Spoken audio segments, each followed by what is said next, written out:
It's no secret that Thor Love and Thunder has turned out to be a disastrous addition to an already struggling Marvel Phase 4. A lazy, paint-by-numbers kind of movie that squanders its talented cast on a script that feels like it was written by a hyperactive 12-year-old, featuring pointless ego-stroking roles for its director and his girlfriend, and some of the worst CGI this side of Joss Whedon's Justice League.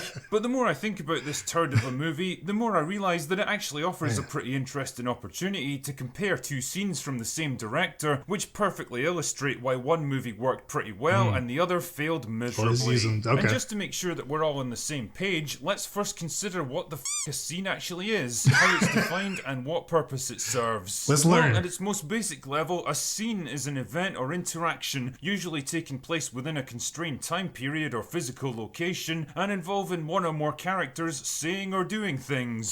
Scenes are the building blocks of your story, and in the case of good writing, they should build on each other to eventually develop a cohesive narrative.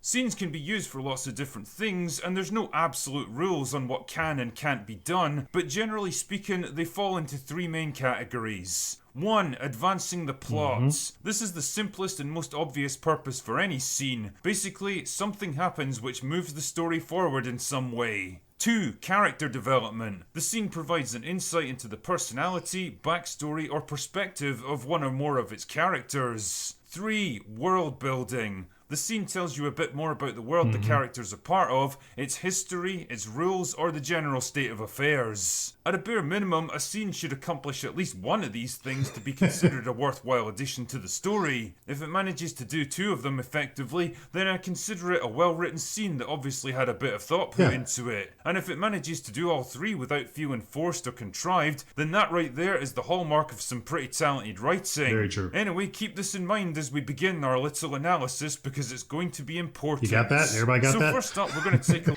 and scene. look at the theatre scene from Thor Ragnarok. Now, I've said before that I've got my issues with this movie, but one thing I'll give it credit for is the writing is a hell of a lot smarter than the sequel, and this scene is a great example of it. The scene begins with Thor returning to Asgard in the middle of a crisis to find what appears to be his father Odin relaxing with wine and snacks, watching a cheesy play about his two sons. Strange stuff indeed, and very out of character for a stern and committed man like Odin. On the face of it, this scene might just be another goofy comedy skit in a film that's practically bursting at the seams with them, but when you look a little closer, you begin to realise that it's actually a pretty smart piece of writing. This scene works for comedy value because it's funny to see relatively serious actors like Matt Damon and Luke Hemsworth tearing the arse out of their performances as comically bad theatre actors. I'm sorry about that thing with the Tesseract. I just couldn't help myself. I know. I'm a trickster. Yes, just so mischievous. I mean, it's not exactly going to have you rolling in the aisles, but, you know, it's okay, I Good little guess. chuckle. They're recreating a scene that'll instantly be familiar to anyone who watched Thor 2, where Loki apparently sacrifices his life to save Thor. But the more the scene goes on, the more it becomes obvious that this is far from an accurate retelling of what actually happened. It's slanted in a specific direction, portraying Loki as the unsung, misunderstood hero, and Thor as the dumb, ungrateful brother who realises his mistakes too late. It's over the top, self-serving and melodramatic, so why exactly would Odin of all people be indulging in it? Alright, I yield!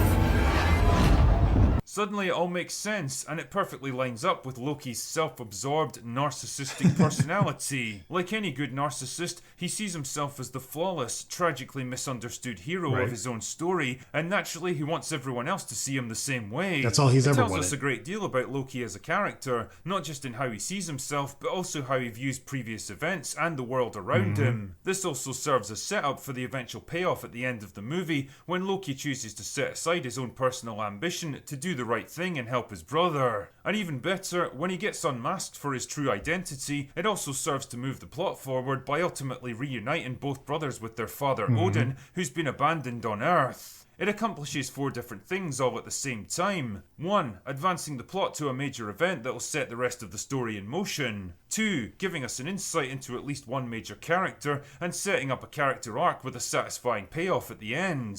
3. Building up the world by explaining the decline of Asgard as a major power under Loki's ineffective leadership. 4. Making the audience laugh by providing Bonus. an entertaining scene. And what's impressive is that it manages to do all 4 of these things without ever feeling forced, contrived, or clunky. Each component of the scene fits logically into the others, complementing rather than conflicting with them, so that most people aren't even aware of the pretty complex stuff going on in the backgrounds. That's pretty impressive from a writing point of view, and it underscores how much creative thought and planning actually went into Thor Ragnarok. Almost like the writing team were actually good at their jobs. Now let's take a look at a very similar scene from Love and Thunder, which in this case was written mostly by Taika Waititi himself.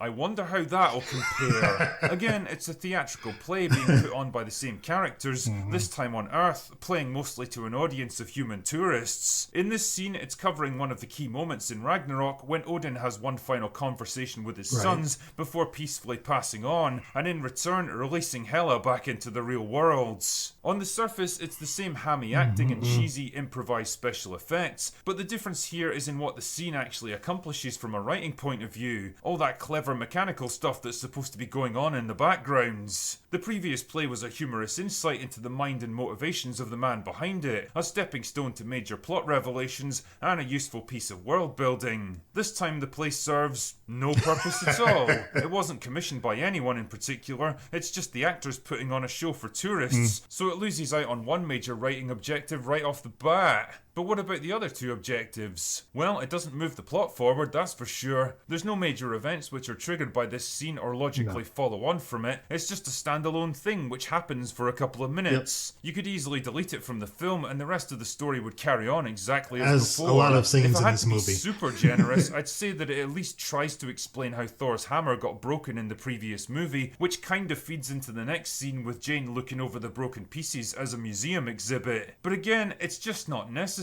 because a single line of dialogue from this tour guide would have been more than enough to do the same job. Sure. Or integrate it into the opening monologue from Korg, since Taika seems to love the sound of his own voice so much. Also, you have to question how valuable a summary of past events is at this stage in the franchise. I mean, really, how many people do you think are watching Love and Thunder that haven't seen Ragnarok already? It definitely doesn't help with the world building either. The film's trying to show us that the once powerful, galaxy-spanning Asgardian Empire has become a tacky tourist destination, selling a cheap, bastardized version of their cultural heritage for a few measly dollars. I mean, if you were a cynical man like me, you could probably draw some interesting comparisons with how Disney treats Norse mythology in the MCU, but I suspect that's a level of awareness that Taika doesn't possess. The problem is that the movie's already established this stuff perfectly well with a montage of other scenes right before it. It's already planted the seeds in the mind of the audience, so this scene is doing nothing but reiterating stuff that they already know, and it doesn't exactly do it quickly either. The scene goes on for almost 2 full minutes, and believe me, you feel every second of it. Why? Because it's not funny. It's not a subtle retelling of previous events with an obvious agenda at work. It's just a copy-paste from the last film. After barely 30 seconds, I was totally bored and just wishing the scene would end so we could move on. And things didn't exactly improve when Melissa McCarthy showed up as Hela. Seriously, was this woman ever funny at anything? Not only does the scene fail to give us any insight into any of the characters involved, set up any significant payoffs for later in the story, or move the plot forward in any way that couldn't be accomplished far more quickly and efficiently, but it even fails to make us laugh. It's an absolutely pointless scene that fails to satisfy any of the requirements for why it should even be part of the film, and I think it's a perfect example of a writer-director with a deeply flawed mindset about movie making. See, the success of Thor Ragnarok gave Taika Waititi a lot of creative freedom to make his next Thor movie, including the chance to write the script all by himself. And I think this is where Love and Thunder really went off the rails. See, Taika's clearly got a talent for comedy, and he's not exactly lacking in creativity and ideas, but the thing he does lack is focus and discipline. The behind-the-scenes footage make him look like a kid that's been turned loose in a candy store. He just wants to mess around, try out new ideas, experiment, have fun. He's not too worried about pesky little details like continuity, plot consistency, pacing, or maintaining an appropriate emotional tone. Now that's less of a problem when you're doing some little indie movie or a quirky low-budget comedy show, but it's not so good when you're put in charge of a $200 million franchise film. His approach with Love and Thunder was to shoot basically any and every idea that popped into his head, no matter how good or bad, and then just see what he could hammer together in the editing bay. That's why the original cut was apparently 4 hours long, and even Chris Hemsworth described it as basically unwatchable, sacrificing plot, character, logic, and everything else for the sake of a few jokes.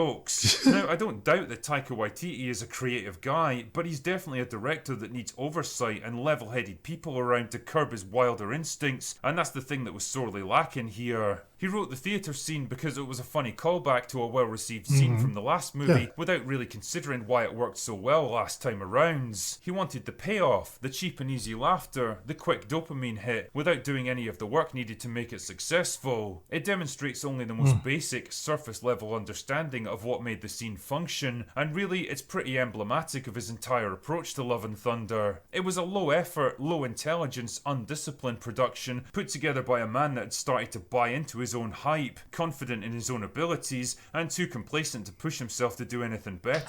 Sorry, I had to just say this real quick because he's hitting on a point that I felt while I was watching the movie, that it felt like Taika Waititi presenting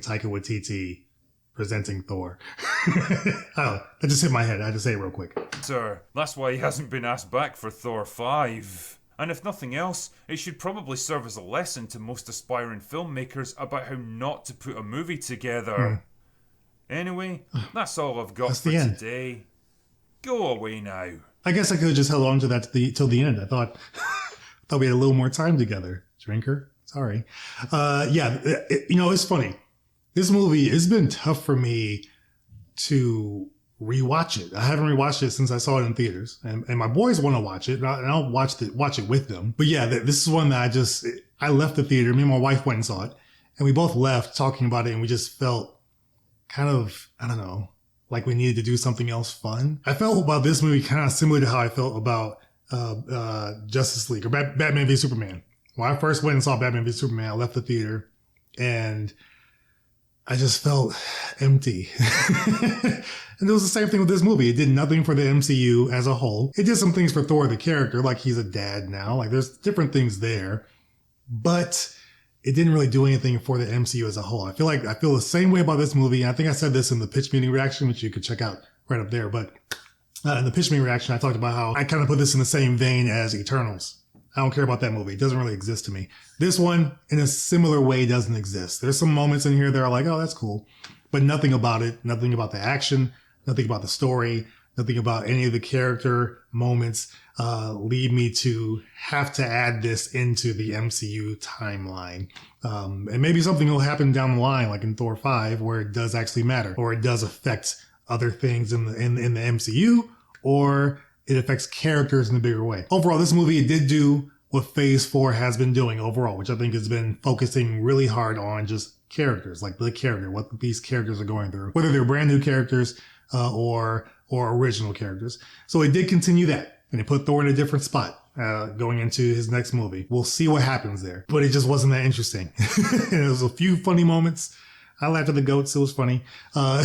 But the action was just subpar. This was a movie that if it came out in Phase 1 or 2, would have been fantastic. You know, like if it was this style, you can't do the same story, obviously, because we needed to know Thor and all that kind of stuff. But say this was Thor 2, this was Thor the Dark World, this was the movie instead of that. Or, I don't know, this was the movie instead of Thor Ragnarok. Maybe it would be accepted a little bit better. Maybe not.